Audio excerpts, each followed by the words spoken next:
Everyone আৰু যিহেতু last সময় পাইছেহি 1 ফেব্ৰুৱাৰীৰ পৰা যিহেতু জুনিয়ৰ এডমিনিষ্ট্ৰেটিভ এছিষ্টেণ্টৰ এক্সাম আছে চ' গতিকে বহুতে প্ৰিপেৰেশ্যন কৰি আছে আৰু এই লাষ্টৰ সময়ত আমাৰ কি ধৰণে আমি চাব লাগিব বা লাষ্ট শ্বৰ্টটো আমাৰ কি হ'ব যে আমি কেনেধৰণে চালে আমাৰ সকলোখিনি কভাৰ হৈ যাব আৰু ইয়াতে আমি সকলোখিনি ডিটেইলছ আপোনালোকক জনাম আৰু লগতে এই ভিডিঅ'টো ইয়াৰ পৰা আপোনালোকে বহুতখিনি সহায় পাব মই ভাবোঁ কাৰণ ইংলিছৰ 50 মাৰ্কছ আহিব 50 মাৰ্কছৰ ভিতৰত আমি ধুনীয়াকৈ যাতে ভাল স্ক'ৰ এটা কৰিব পাৰোঁ অৰ্থাৎ 50 ভিতৰত যদি আমি 40 নাম্বাৰ পাব পাৰোঁ বা 35 পাব পাৰোঁ আমাৰ কাৰণে বহুতখিনি আগবাঢ়ি থাকিব কাৰণ ৰিজনিং মেথছ এই সকলোবিলাক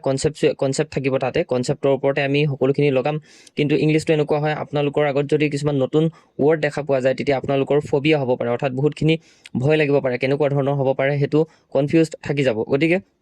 ইয়াতে ইংলিছৰ কাৰণে আপোনালোকৰ সম্পূৰ্ণৰূপে এই ভিডিঅ'টোত কোৱা হ'ব 50 মাৰ্কছৰ কাৰণ ইয়াতে আমি আপোনালোকক প্ৰভাইড কৰিম যে কেনেকুৱা ধৰণৰ আমি চালে মানে আমাৰ কাৰণে বহুতখিনি উপকৃত হ'ব আৰু লাষ্টৰ সময়ত যিহেতু আমাৰ কাৰণে এটা কি হয় আমাৰ কাৰণে প্ৰেক্টিচ লাগে যে আমি যিমানখিনি পঢ়িছোঁ তাৰ বাবে প্ৰেক্টিচ কৰিম যাতে এটা বস্তুৱে চাম য'ত আমাৰ সকলোখিনি বস্তু এভেইলেবল থাকে আৰু লগতে ইয়াতে কি হ'ব আমি য'ত নতুন আমি প্ৰেক্টিচ কৰোঁতে নতুন কিছুমান বস্তু দেখা পাম য'ত আমি শিকিব পাৰিম নতুন কিবা এটা অৰ্থাৎ প্ৰডাক্টিভ হ'ব আমাৰ কাৰণে বহুত বেছি ভাল হ'ব নতুনখিনি পোৱাৰ লগে লগেও শিকিম তাৰে ভিতৰত আমাৰ প্ৰেক্টিছো হ'ব যিটো আমি নোৱাৰা কুৱেশ্যন কিছুমানো কি কৰিব পাৰিম হেণ্ডেল কৰিব পাৰিম কেনেধৰণে সেইখিনিৰ ওপৰতে ডিছকাছ কৰিম আৰু লগতে এই ভিডিঅ'টো যদি আপুনি ধৰি লওক ইংলিছটো ভালকৈ চোৱা নাই এই ভিডিঅ'টো আপোনালোকৰ কাৰণে তো ভিডিঅ'টো লাইক কৰিব চেনেলটো ছাবস্ক্ৰাইব কৰিব ব'লক তেনেহ'লে আমি সকলোখিনি কথা আলোচনা কৰোঁ আৰু এতিয়া মেইন ইম্পৰ্টেণ্ট হ'ল আমি যিহেতু গুৱাহাটী হাইকোৰ্টৰ যিমানখিনি পেপাৰ এনালাইজ কৰিছিলোঁ তাতে দেখা পালোঁ যে ওৱান ৱৰ্ড ছাবষ্টিটিউট লগতে চাইন এনটো লগতে আপোনালোকৰ যিমানখিনি ভকেব থাকে তাতে ভকেব মানে হৈছে চাইন এনটো আৰু লগতে আমাৰ কি থাকিব ওৱান ৱৰ্ড ছাবষ্টিটিউট থাকিব ইডিয়ম ফ্ৰেজ থাকিব এনেকুৱা ধৰণৰ সকলোবিলাক লগ হৈ পিনে আমি ভকেব বুলি কওঁ অৰ্থাৎ তাতে সকলোখিনি আমি জানিব লাগিব তেতিয়া আমাৰ কাৰণে কি হ'ব যে কিছুমান ফিলাৰ কুৱেশ্যন আহিব খালী জেগা দিব তাত আমি বুজি পাব লাগিব আৰু আমাক কিছুমান চেণ্টেঞ্চ দি পিনেও চাইন এনটো সোধে তেনেকুৱা ধৰণৰ থাকে চ' গতিকে আমাৰ কাৰণে বহুত বেছি উপকৃত হ'ব যে 2024 2024ত SSCয়ে যিমানখিনি এক্সাম পাতিলে অৰ্থাৎ কম্বাইনকৈ আমি এটা ভিডিঅ'তে যাতে সকলোখিনি বস্তু পাওঁ অৰ্থাৎ 2024ত SSC MTS SSC CGL আৰু CPO ধৰি লোৱা বেংকিঙৰ কথা কৈছোঁ CPO লগতে CHSL SSC CHSL লগতে IBPSৰ যিমানখিনি অৰ্থাৎ ওৱান ৱৰ্ড ছাবষ্টিটিউট যিমানকেইটা শ্বিফ্ট হ'ল এক্সামৰ সেই এক্সামৰ শ্বিফ্ট কেইটাৰ যদি আমি ধুনীয়াকৈ এনালাইজ কৰোঁ আমাৰ কাৰণে বহুত বেছি ভাল হ'ব কাৰণ আমি যিহেতু যিমান চনত হৈছে 2018 চনত JEE হোৱা বা যিমানখিনি পেপাৰ চালোঁ অৰ্থাৎ 42 অল টোটেল পেপাৰ হয় 42 JEE এক্সামৰ অৰ্থাৎ LDA কপি ষ্টাডি কৰি সকলোখিনি এনালাইচিছ যেতিয়া কৰা হৈছিলে তেতিয়া মোষ্ট হিচাপে বহুত বেছি দেখা পোৱা গৈছিলে যে CPO এক্সামৰ IBPS এক্সাম অৰ্থাৎ এনেকুৱা বেংকিং লেভেলৰ কিছুমান বস্তু তাৰ পৰা আনিছে গতিকে এনালাইজ কৰোঁতে আমি বহুতখিনি বস্তু দেখা পালোঁ যে বেংকিং এক্সামৰ পৰা ডাইৰেক্ট উঠাই আনিছে ছেম টু ছেম উঠাই আনিছে আৰু যিখিনি ষ্টেণ্ডাৰ্ড হয় অৰ্থাৎ আপোনালোকে জানে গুৱাহাটী হাইকোৰ্টৰ এক্সামত বহুত বেছি ষ্টেণ্ডাৰ্ড ইংলিছখিনি আহে চ' গতিকে আমাৰ কাৰণে কি হ'ব যে 2024ৰ যিখিনি SSC এক্সাম হৈ গ'ল সকলো শ্বিফ্ট আমি ভালকৈ চাব লাগিব কাৰণ তাৰ বাবে আপোনালোকৰ যদি গুগলত ছাৰ্চ কৰে এটা ভিডিঅ'তে সকলোখিনি পাব আৰু যি আমাৰ লগত প্ৰিপেৰেশ্যন কৰি আছে বা ভাল ধৰণে প্ৰিপেৰেশ্যন কৰি আছে তেওঁলোকক যিহেতু এইখিনি বস্তু আমি গ্ৰুপত শ্বেয়াৰ কৰি দিছোঁ 2024ৰ যিমানখিনি SSCৰ এক্সাম হৈ গ'ল সকলোখিনি PYQ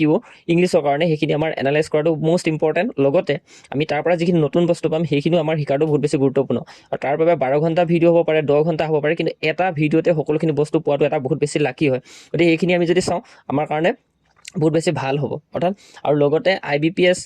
বা CPO যিমানখিনি এক্সাম হৈ গৈছে তাৰো যদি আমি চাই দিওঁ আমাৰ কাৰণে বহুত বেছি ভাল হ'ব এতিয়া আমাৰ কি হয় আমি এতিয়া নোট কৰিবলৈ বা শিকিবৰ কাৰণে আমাৰ লগত সময় নাই কাৰণ আমি ভিডিঅ'ৰ দ্বাৰা শিকিব লাগিব কাৰণ ভিডিঅ'টো প্লে' কৰিম তাৰ পৰা আমি বহুতখিনি প্ৰেক্টিচ হৈ যাব নিজৰো প্ৰেক্টিচ হ'ব আৰু যদি কিছুমান নতুন বস্তু পাম বা নতুন শিকিব লগা বস্তু থাকি গ'লে আমি তাতে গম পাই যাম কাৰণ কি শিকিব লগা আছে আমি মাইণ্ডতহে ৰাখিম কোনো ধৰণৰ নোট কপি এইবিলাক কৰা এতিয়া যিহেতু সময় নাই এইটো এটা বহুত ভুল কাম হ'ব যদি এতিয়া আমি নোট কপি কৰিবলৈ লওঁ কাৰণ এমাহ সময় আছে এমাহ নাই আজি যিহেতু গ'লে কেইবাদিনো আৰু আমাৰ হাতত 27 দিন সময় আছে চ' গতিকে এইটো প্ৰথম কামটো হৈছে এইটোৱে আৰু দ্বিতীয়টো হৈছে কোৰ্টৰ যিখিনি টাৰ্মিনলজি থাকে অৰ্থাৎ টাৰ্ম থাকে আৰু লগতে যিবিলাক ফৰেইন ৱৰ্ড থাকে ডি ফেক্টো এনেকুৱা ধৰণৰ বহুত বেছি ফৰেইন ৱৰ্ড আছে যি কোৰ্টৰ ক্ষেত্ৰত ব্যৱহাৰ হয় চ' গতিকে সেইখিনিও আমি চাব লাগে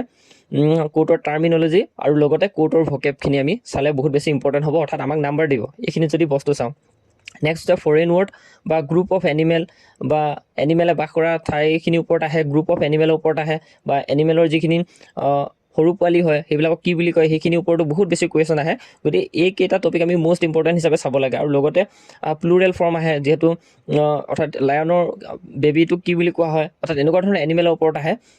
গতিকে প্ৰথমটো কথা হৈছে যে আমি কোৰ্টৰ টাৰ্মিনলজিখিনি জনাটো বহুত বেছি ইম্পৰ্টেণ্ট হয়, য'ত আমাৰ ওৱান ৱৰ্ড ছাবষ্টিটিউটো কিছুমান থাকি যায়, আৰু লগতে ফৰেন ৱৰ্ডখিনিও জনাটো বহুত বেছি ইম্পৰ্টেণ্ট। আৰু লগতে SSC যিমানখিনি এক্সাম হৈ গ'ল, আমি এতিয়া কি কৰিব লাগিব, 2024 ট্ৰেণ্ডটোহে ল'ব লাগিব, কাৰণ 2026 এতিয়া হৈছে, 2025 ট্ৰেণ্ডটো ডাইৰেক্ট দি নিদিয়ে, কাৰণ এতিয়া 2024 ট্ৰেণ্ডটো আমি ফ'ল' কৰিলেহে আমাৰ কাৰণে উপকৃত হ'ব। যেতিয়া 2000 ধৰি লোৱা, এতিয়া 2026 সোমাইছে,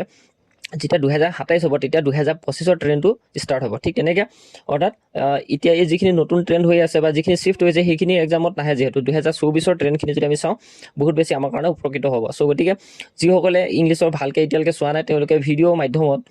বহুত বেছি ভাল আছে, ইউটিউবতে আপোনালোকে চাৰ্চ কৰিলে পাব, বা আমাৰ গ্ৰুপৰ মেম্বাৰসকলক দিয়া হৈছে এইখিনি। আৰু লগতে আপোনালোকে যদি এতিয়ালৈকে প্ৰিপেৰেশ্যন কৰা নাই, এইকেইটা টপিক বহুত বেছি চাব। আৰু লগতে যিখিনি এৰৰ হয়, এৰৰ ভিডিঅ' আপুনি এটা চাই দিব ধুনীয়াকৈ, অৰ্থাৎ এটা ভিডিঅ'তে যাতে সকলোখিনি বস্তু পায়। আৰু তাৰ বাবে আমি এটা চেনেলো আপোনালোকৰ কাৰণে প্ৰভাইড কৰিছিলোঁ বহুত দিনৰ আগতে, আৰু সেই ভিডিঅ'টোত 15,000 16,000 ভিউ গৈছে, আৰু তাৰ পৰা বহুত কেণ্ডিডেটে চাইছে, আৰু পাৰ্চনেলিও বহুতে হেল্প পাইছে। চ' গতিকে তেওঁলোকে বহুত বেছি ধন্যবাদো জনাইছে। চ' গতিকে আপোনালোকে যদি এতিয়া প্ৰিপেৰেশ্যন কৰি আছে, SSC যিমানখিনি PYQ আছে, এটা ভিডিঅ'তে থকা সকলোখিনি চাব, যাতে সময় লাগিব 12 ঘণ্টা লাগি যাব, কিন্তু সেইখিনি আপুনি 2x বা 1.5x স্পীডত চাই দিলে মানে বহুতখিনি আপোনালোকৰ কাৰণে উপকৃত হ'ব। চ' ইমানেই ইনফৰমেশ্যন মই দিলোঁ। বহুতে কৈ আছিলে যে এতিয়া ইংলিছৰ কাৰণে লাষ্ট টাইমত ৰিভিজন হিচাপে আমি কি ল'ম, বা আমাৰ যদি নতুন কিবা এড অন কৰিব লগা আছে সেইখিনিৰ কাৰণে আমি কি কৰিম। চ' গতিকে এইটোৱে আপোনালোকে কাম কৰিব পাৰে বিশেষকৈ। আৰু লগতে এইখিনি হৈছে বহুত বেছি ইম্পৰ্টেণ্ট, এক্সামত বহুত বেছি 10 নম্বৰ প্ৰায়তো প্ৰতিটো ছাবজেক্টতে দেখা গৈছে, অৰ্থাৎ